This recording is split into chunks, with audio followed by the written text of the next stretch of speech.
Welcome to Saddle Up Live, a transformative podcast tailored for women aged 40 and beyond, where courage, God's grace, and a touch of sass are the driving forces behind conquering life's challenges. Join me, Lesa Koski, as I take you on a captivating ride through the multifaceted aspects of womanhood in this vibrant stage of life. Covering everything from my journey through breast cancer, the intricacies of marriage, and the joys of motherhood, to the exciting adventures of grandparenting. Together, we will uncover actionable strategies for personal and professional development, providing you with the tools and inspiration needed to blaze new trails and seize every opportunity that comes your way, no matter what your age or stage.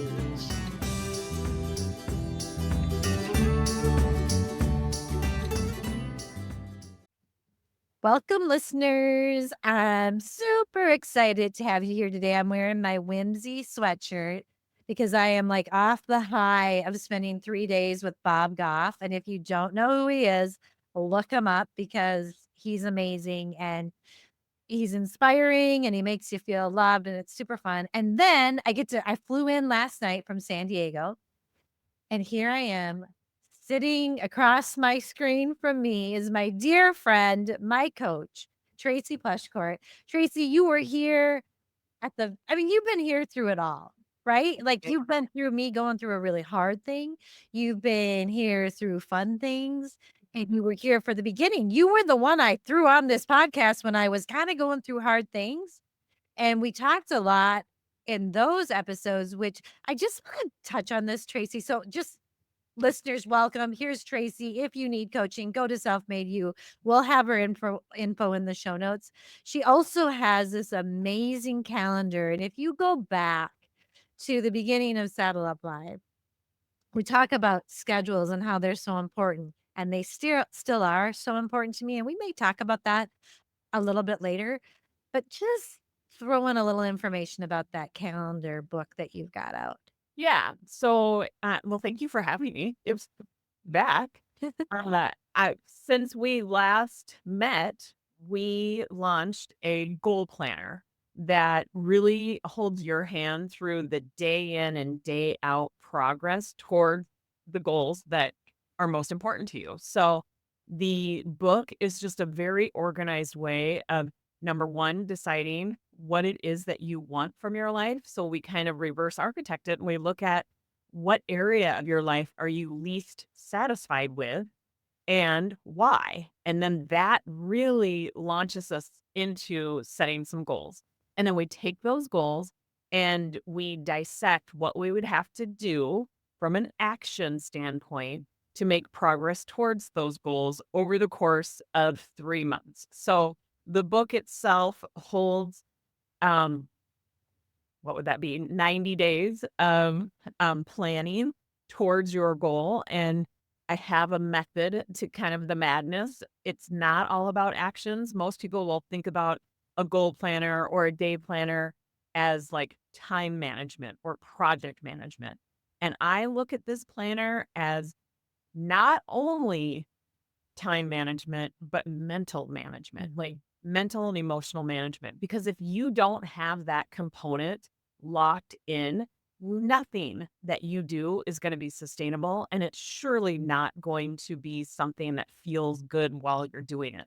And that's the goal of life is just be present enough to say, do I actually enjoy what it is that I'm doing, including making progress towards my goals? So this has just become the book itself is just a labor of love that has finally come to market that holds people's hand through the day in and day out process of achieving your goals. I've heard hundreds, if not thousands of people say, I always set them. I'm really good at setting them, never achieve them. Yep. And this puts a stop to that. And, listeners, we all have dreams. We all have goals. I mean, I don't care if it's something that you think is silly and small. Don't go by what this world says. Just, pick what is it? You want more time with your grandkids? This will help you figure it out. And what I meant to say in the beginning, I'm so smooth here. As I meant to say that we're going to kind of talk today. And I think I'm actually going to use this on Doing Divorce Different and Saddle Up Live, because we're going to talk about how you get through a really hard time, like a really hard time, something difficult. It can be divorce. It can be a diagnosis. It can be your dog dying. It can be like or a spouse dying or whatever it is. And what I just have to say, Tracy, is I wanted you to talk about your calendar, because I think because of the work that I did with Tracy before I had my super hard event and my little trauma, um, it helped me through it. And Tracy, I was always someone that didn't want anyone to suffer. Oh, I just want to make it all better for you. I don't want you to feel bad. And my poor children, right? I mean, they need therapy probably and coaching right now, because I tried to keep them protected from ever being hurt. And what I'm realizing is that's kind of where the good stuff is.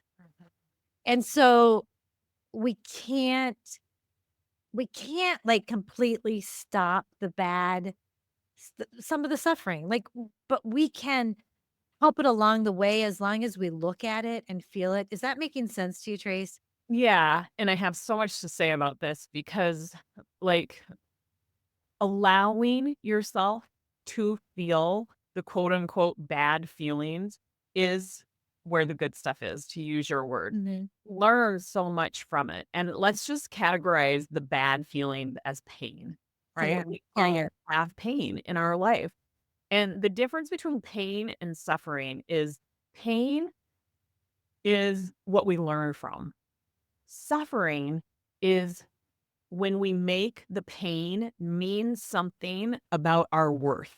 When we really start to tell ourselves that I shouldn't be angry, I shouldn't be feeling sad, I shouldn't let anybody else feel angry or sad or disappointed. Like, we make it mean something about our worth. And that's where the suffering actually comes in. And that's what I help people avoid is the kind of unnecessary suffering. I love that. I love how you just worded that. And it was an aha light bulb moment for me. I still get them. I'm still growing right along with everyone. So I love that, because, and here's the thing, when I went through my hard thing, I felt the pain, but I don't think I suffered, Trace. I think because, but it hurt. It Mhm, hurt and it was hard for a long time. For a mhm. long time, I had to sit. However, I was open to, what am I going to learn from this?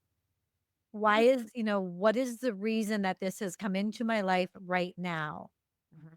Those are And powerful questions right there. If you are somebody who is open to feeling all of the emotions that come with any sort of circumstance, that's probably one of the most powerful questions you can ask yourself is, what can I learn from this?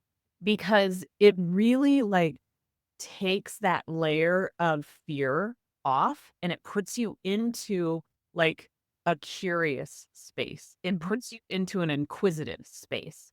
And you can't be afraid, like you can't be in this spiral of fear when your brain is focused on the question, what is there to learn from this? Now, I'm not saying it can't quickly shift back because it certainly can. But when you intentionally focus your brain on answering that question, you'll notice how the vibration, the emotion changes. And Mhm. then the actions follow suit. Emotions drive our behaviors or drive our actions. So we will inherently change how we're behaving when we change how it is that we're feeling. And we do have that control. Most people have never been taught how to change the way you feel. They think that it's just like planted on us because of a circumstance. We lose a loved one and we immediately feel sad. And that really isn't true. It isn't until we have a thought that we actually feel something. Somebody could have passed and we wouldn't even know about it, right? So that just debunks that whole theory right there. Until we have been told and we have a thought about it, we won't have an emotion. Right. Circumstance actually has very little to do with the emotion that we're feeling. It's a trigger for a thought. And so therefore, the point is that we can control the way we think.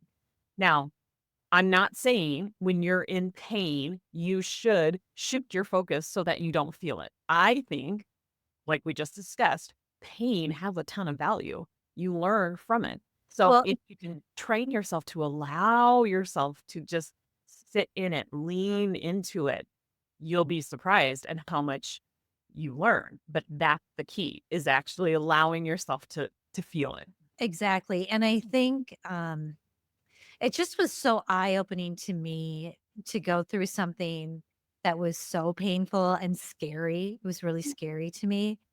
And what I need to say is that it was painful for a long time. Yeah. And so even though I kept but what kept me well, I surrender I have my God and I surrendered everything to him and that truly was life-changing. Mhm. But it wasn't like, I think that I had anticipated with all the coaching that I had done. Well, I got this all figured out. I can change my thought. And you know what? I couldn't do it that fast. And and that was okay. And so I don't want you to think if your husband just came home and said, I want a divorce, or if your kiddo's sick, or whatever it is, I don't want you to think, oh, I should be able to switch my mind. I should be able to change this thought. It's a little bit deeper than that. Yeah. I You would can. thought of all I have to do is allow the pain to be there. And That's the thought that I would go with. sometimes it's there for a really long time. And I mean, I would say 6 months to a year almost, I was kind of, well, 6 months, I was in feeling pretty painful, feeling pretty a lot of pain. Um, and then I think about like, and it still will creep up on me. I mean, there are moments where I will just get so overwhelmed that I'll just get tears in my eyes, like, what the heck just happened? What did I go through? Like, I went through that? What? Mhm. And so it's kind of like when I think about that too, I think about when you lose, like, I have a good friend who lost her husband. It I mean, you can be thankful that you had that beautiful husband, but it's still gonna hurt. It's that pain is gonna be there, Mhm. right? And you can suffer less, but you can't really get rid you know what I'm saying, Trace? Yeah. And I think that when I was kinda more Susie Sunshine and hadn't been through a lot of hard things, I don't think I understood the depth of that real pain. Right. And that's why I think too, like, I can't stop doing divorces because I know my pain was different. I haven't been through a divorce, but I've been through pain. And I think divorces can be really difficult and really painful. And that's why I think if you're in a Susie Sunshine moment, work on yourself.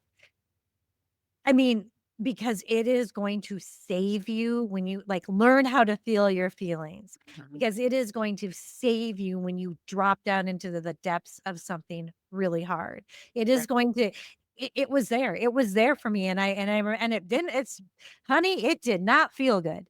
Right. And I think I was always like, I want everyone to think I'm doing well. I'm great. No, it sucked. It sucked.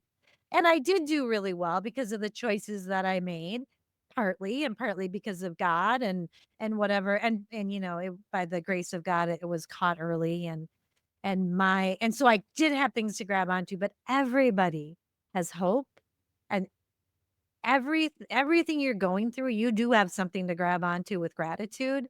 And I think that's what kept me alive. And then just like I remember I would lay in bed and I would just try to think of the things I'm grateful for.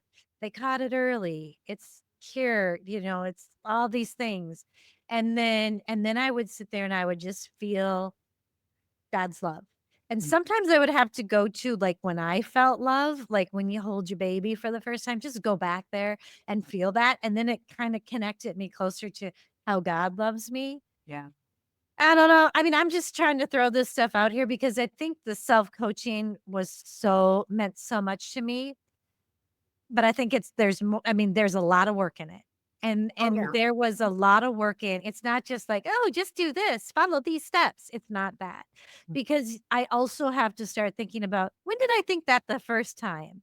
Because sometimes even though you know a thought is ridiculous and you almost don't believe it because it seems so dumb, it is so ingrained in your head, you can't get over it until you really do the deep work.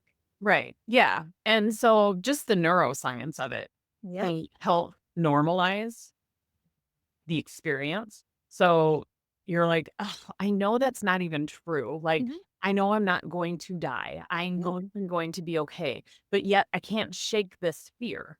Mhm. And the whole reason why you're even having that thought that seems ridiculous is because there is a neural pathway Mhm. that was established when you were probably 2 years old. Like Mhm. your little primitive brain was always out there scanning for danger, looking for all of the ways you could potentially die. And so that is very human of you. And when you realize that, just the science of it, that alone can help you normalize it and allow it Mhm. to be there Mhm. Good and point. Yes. you from the suffering that would happen if you start to make it mean something about your worth. I shouldn't be feeling this way. I should feel Yes. better. This is so stupid that I keep thinking that. Like those aren't helpful thoughts, Mhm. right? And that's what actually causes the suffering is when you make the pain mean something about your worth or your value.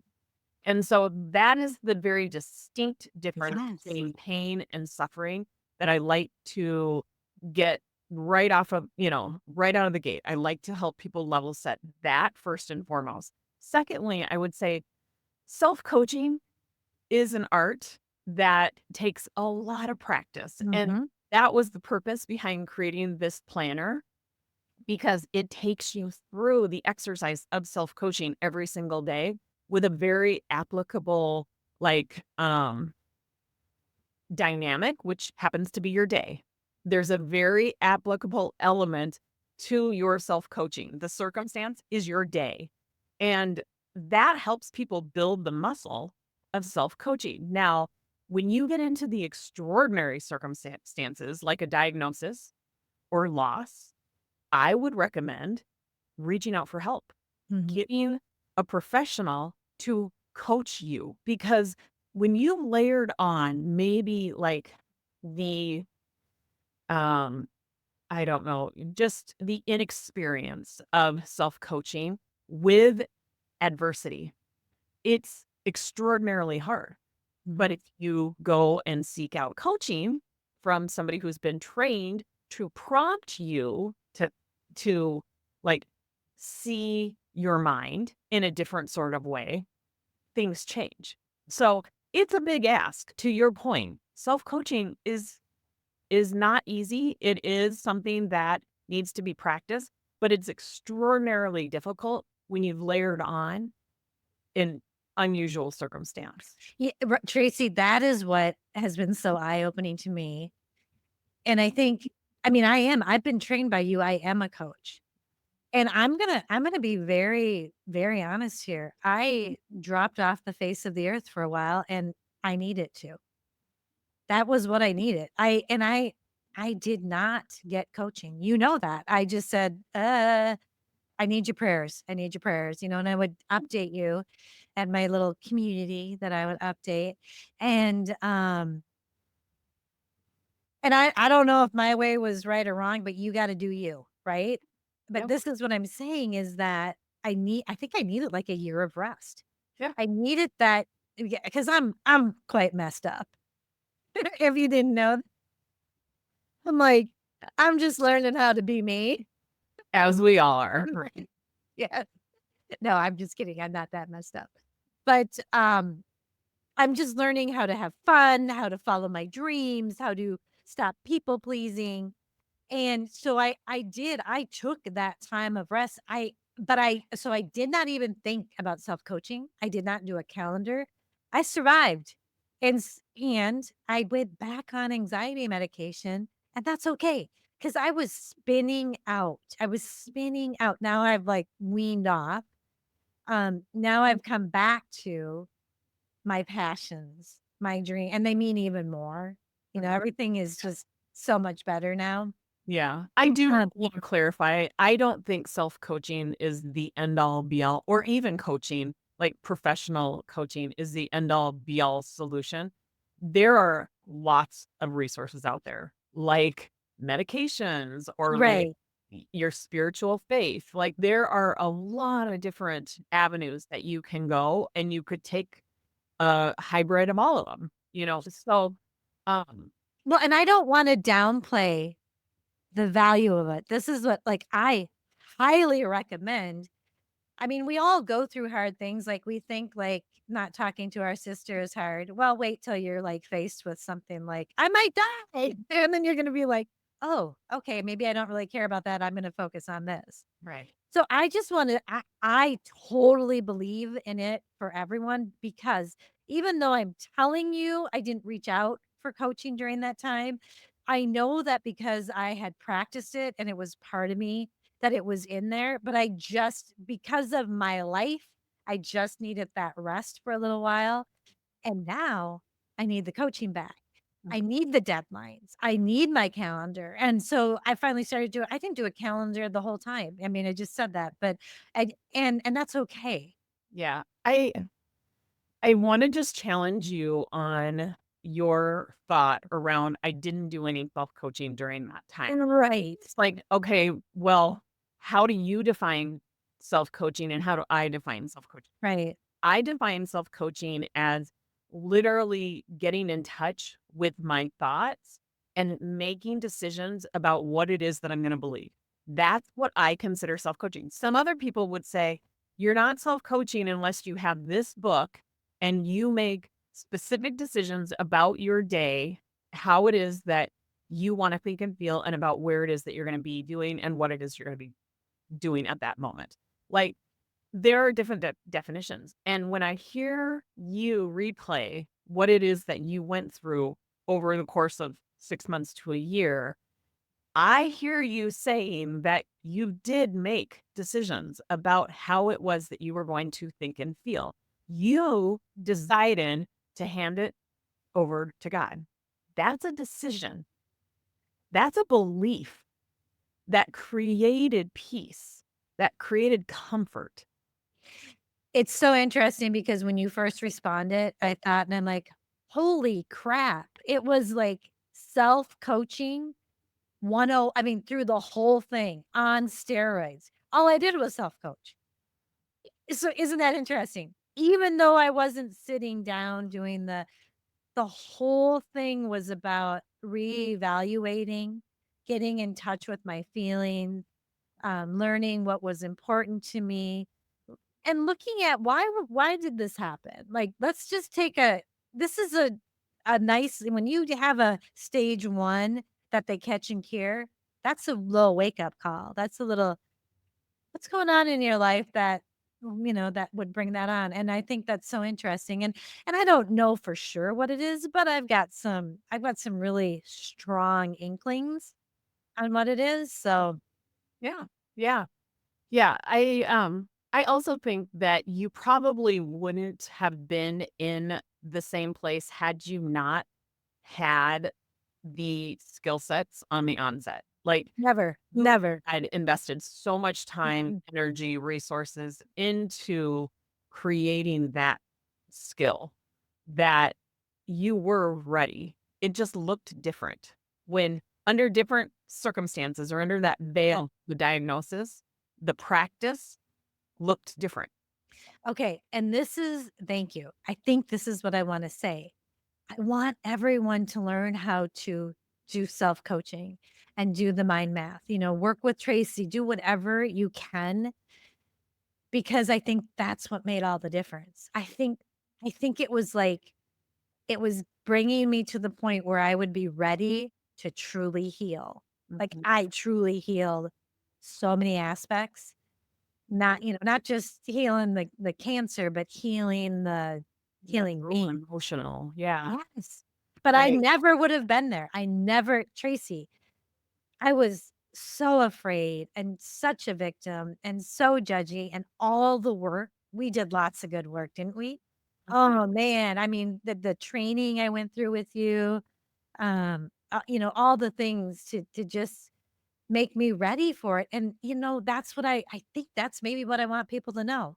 Yeah. Like, yes, enjoy your life and don't sit there and go, "Oh my gosh, something horrible's around the corner." Maybe it never is, Right. but it'll help you live a better life. Right. And personally, I wouldn't look at it as like an insurance policy. Like, I could do this, yeah, in case something tragic happens. I wouldn't look at it that way. I would actually look at it as the means to better understanding myself. Mhm. Like, look at how you've come out of this. Like, you so much better understand yourself. And that's what self-coaching is truly all about. Right. Yes, it's the outcome is making decisions ahead of time so that you feel in control. But the path to getting there is through better understanding yourself. So if you are somebody right now who feels very out of sorts, very out of touch, very confused about your life and who you are, yeah, self-coaching is a great solution. If you're somebody who is saying, I don't know how I would ever handle that kind of diagnosis, self-coaching right now is a great option for you. So it serves you in a lot of ways, but I certainly wouldn't do it as that insurance policy. I Yeah. would do it as a means of better understanding yourself because it really does make your life so much more abundant when you can have these ongoing conversations with yourself and really kind of be present and think through the different experiences. It does make life more abundant and more It does. enjoyable. I don't know who it would not be for. Me I either. mean, I feel like really, like, everyone that's what I guess that's what I'm trying to say. I really feel, I just really wanna share that with people, how much it helped me, and if you can, sign up with Tracy and or just listen to the podcast on your mindset and just I guess the bottom line is feel your feelings and don't judge them. Have empathy for yourself, Right. you Yeah, the know? judging of your own feelings is what creates the suffering, Mm. period. Yeah, and then we'll link the goal planner because it's truly a day planner that is helping you set and achieve goals that are meaningful for you in your life. And we have free workshops that will help you maximize that planner. Anybody could buy it today off of Amazon and figure out how to use it, but why do that when you can watch a workshop and have me hold your hand through Right. the way to maximize? Well, and what I wanna say, Tracy, and I told you this in our last get together, but so I need that because I have big goals. I have big things coming, which is super exciting. Because Yeah. I always say Colonel Sanders started at 65. Yeah. I'm not that old yet. No, so I'm really excited for those things, but this is the ticket, is that before Easter, I used I used your work, this book, and I thought I was intentional. But what do I wanna get out of this day? And I'm like the people pleaser who was always worried about what people think, and I thought, "You know what? What do I want?" And I thought, "I wanna go to Easter, and I just wanna love everyone and not judge them, and I wanna be interested in them, and I don't wanna be worried about me and how I appear, and I wanna go and sit down and connect." And I I actually rehearsed it. I think Joe Dispenza or whatever said something about this, like, rehearsed it in my head, and Yeah. it was magic. And do you know how much that meant to me? Because those are things I never even thought about. This isn't just about professional. It is, but it's also about, do you know what a great Easter I had? And do you know the ripple effect that me connecting with other people had on other people? Right. mean, Right. that's what it's all about. Yeah, it has unlimited applications. This applies to your professional life, to the relationships in your life, to your health and wellness, to your finances. I mean, it's truly unlimited and it's so simple. It is so simple. It may not be easy, but the Right. simplicity of it is seriously picking Sure. 3 events from any given day, and we take you day by day by day, and I ask you to pick 3 events that you're gonna make a decision ahead of time, and I wanna underscore that, a decision ahead of time, not about where you're gonna be and what it is that you're gonna be doing. I don't care about that. Any goal planner will have you write that into the blank line. I'm asking you to make a decision about how it is that you want to feel Mm-hmm. while you are executing on that event. You guys, it is a game changer because it will require you to decide what it is that you would have to be believing.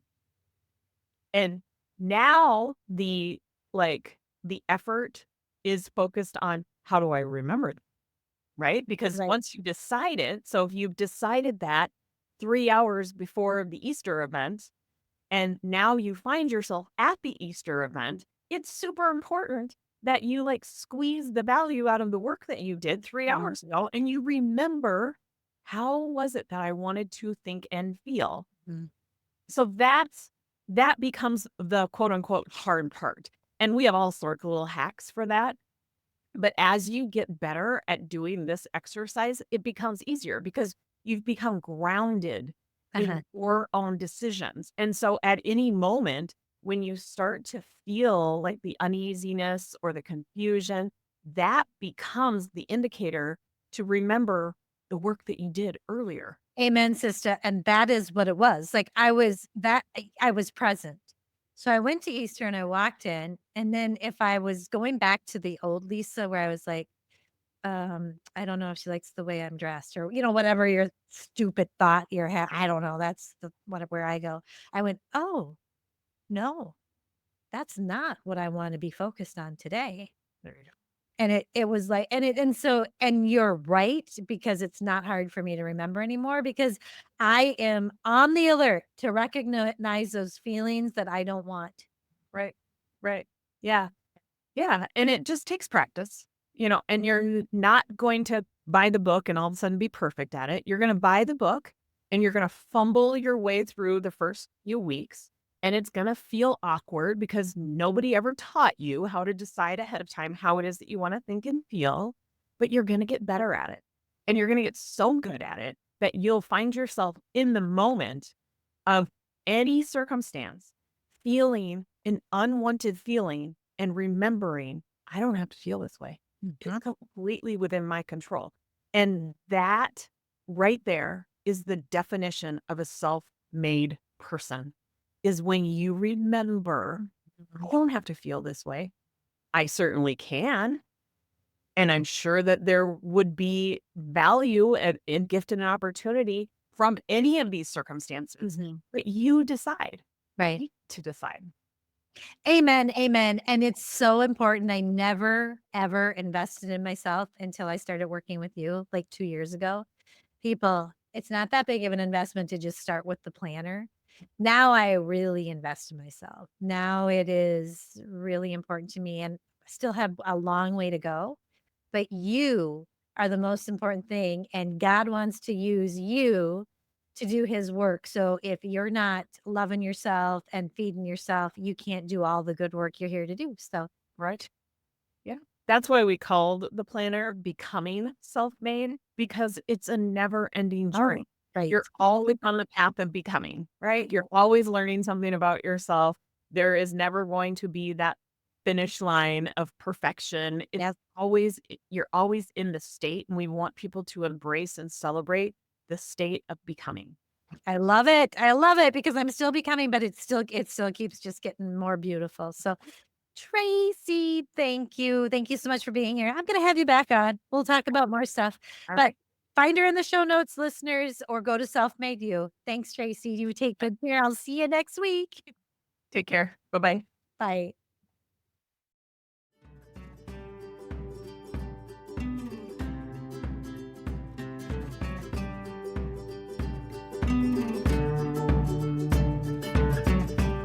Thank you for tuning in to another empowering episode of Saddle Up Live.